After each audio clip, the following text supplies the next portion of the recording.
Welcome to This Explainer. Today, we're going to completely shatter this modern illusion we all have that maps are just free, objective utilities. Instead, we're peeling back the layers of history to reveal how they've actually been fiercely guarded as instruments of immense power.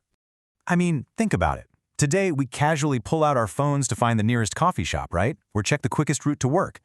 But for the vast majority of human history, holding an accurate map was essentially like holding the nuclear codes. It was a highly dangerous state secret, literally a blueprint for conquest. Possessing one unlawfully? Well, that was an offense often punishable by death.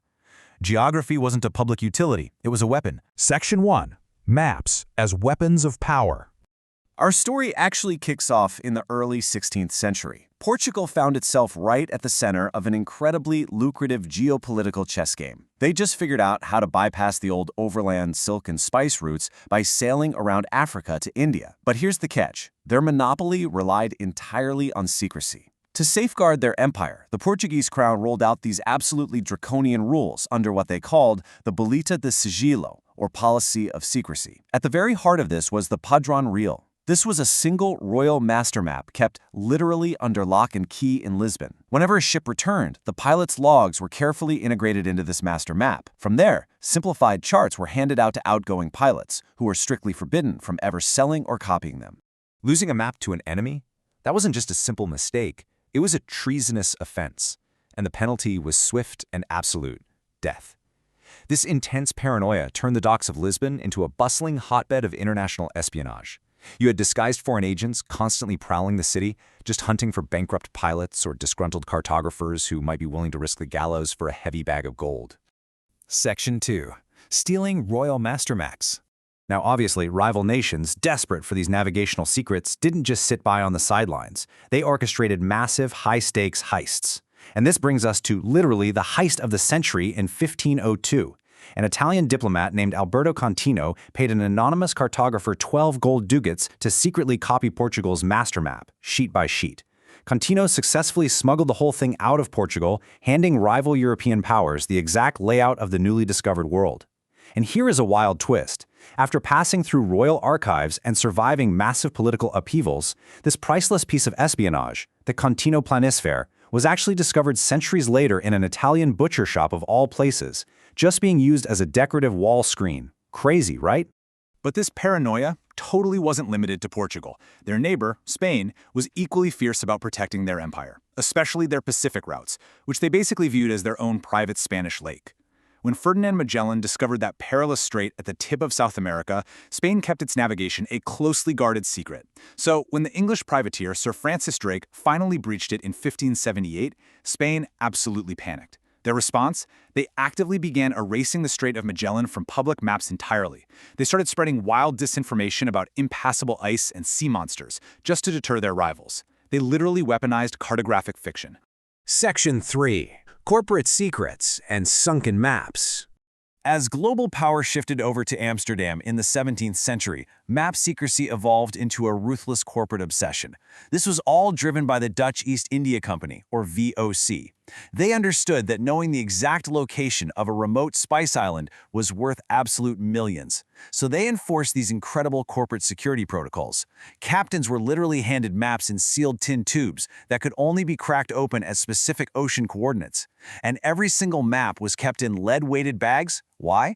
Because if an enemy ship attacked and capture was imminent, the captain's absolute duty was to throw those maps straight to the bottom of the ocean. Returning to Amsterdam without your maps meant immediate termination and permanent blacklisting. No exceptions. Section 4. The Cold War Deception. Fast forward to the 20th century, and the era of protecting spice routes gave way to preparing for global thermonuclear war. And really, no one took cartographic paranoia to an unprecedented scale quite like the Soviet Union. To confuse Western bombers, spy agencies, and infiltrators, the USSR operated a strict, state-mandated two-tiered mapping system. On one hand, they had these top-secret military maps that were astonishingly accurate. But on the other hand, the public maps meant for citizens and tourists were systematically and mathematically falsified. State mathematicians literally designed formulas to deform the geography, bending rivers, skewing coastlines, and intentionally shifting entire cities, like Neville, several miles away from their actual physical locations. This cartographic gaslighting was so intense that they actually went a step further. They completely erased closed cities from the face of the earth. These were highly sensitive military or research towns, some housing well over 100,000 residents. On a public map, these bustling modern cities were just drawn as empty taiga forests or maybe a blank lake. They were completely disconnected from road signs, timetables, and all public geography. If you didn't have clearance, a city of 100,000 people simply did not exist. But here is the ironic twist that I just find absolutely fascinating. While the Soviet military was deleting their own geography, they were secretly conducting the most massive mapping project in human history of the rest of the world. They mapped foreign cities like London and Chicago in terrifying detail. Their secret maps included the exact weight limits of individual Thames bridges to see if they could support heavy tanks. They tracked river depths for amphibious vehicles and even had color-coded targets identifying the exact machine output of Western factories. They hid themselves, but they mapped you down to the exact phonetics of your street name. Section 5. Taxing and controlling citizens. Now, it's really important to realize that map secrecy wasn't strictly used to hide from foreign adversaries. State governments historically guarded geographic knowledge to maintain internal control over their own citizens, too. Take the famous Cassini maps of 18th century France. King Louis XIV spent millions on this massive scientific triangulation project. But, spoiler alert, he didn't do it for the love of science. He kept the completed, highly accurate maps restricted to high-ranking officials. Why? Well, because with an accurate map, the central royal court could finally bypass deceitful local lords who were underreporting their land and accurately calculate massive land taxes. It was purely a tool of financial subjugation. Similarly, look at the UK's famous Ordnance Survey. Today, it's a beloved hiking guide, but it actually started out as a classified military project. Following the 1745 Jacobite Rising, the British Army found themselves basically blind in the wild Scottish Highlands, suffering devastating guerrilla attacks. The Ordnance Survey was born purely from military counterinsurgency. They mapped the Highlands in secret to crush rebellions and ensure the local clans could never use the cover of geography against the crown ever again. Section 6. The modern digital illusion. You know, the launch of the U.S. Corona Spy satellite in 1960 and the unlocking of civilian GPS really seemed to finally shatter this long era of darkness. But as we transition from parchment to paper and now to the digital pixels on our screens, the underlying motivation of state and corporate power remains exactly the same. They haven't stopped hiding the world, they've really just changed how they do it. Map secrecy has simply digitized. Today, tech giants dynamically alter international borders based on the IP address of where you happen to open the app. For example, a map of Kashmir looks entirely different depending on whether you're standing in India or Pakistan. China legally mandates a GPS coordinate offset called GCJ02, which intentionally skews public locations to prevent foreign tracking. Sensitive military sites? They're routinely censored or blurred out on commercial satellites at the request of governments. And while we've literally mapped the surface of Mars, the deep-sea bathymetry of our own oceans remains highly classified, mostly to hide nuclear submarines.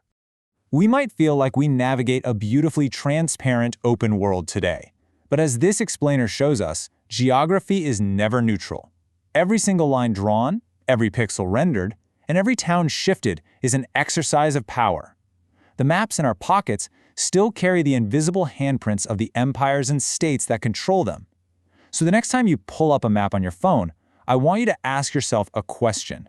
What exactly are they choosing not to show you? Please like and subscribe.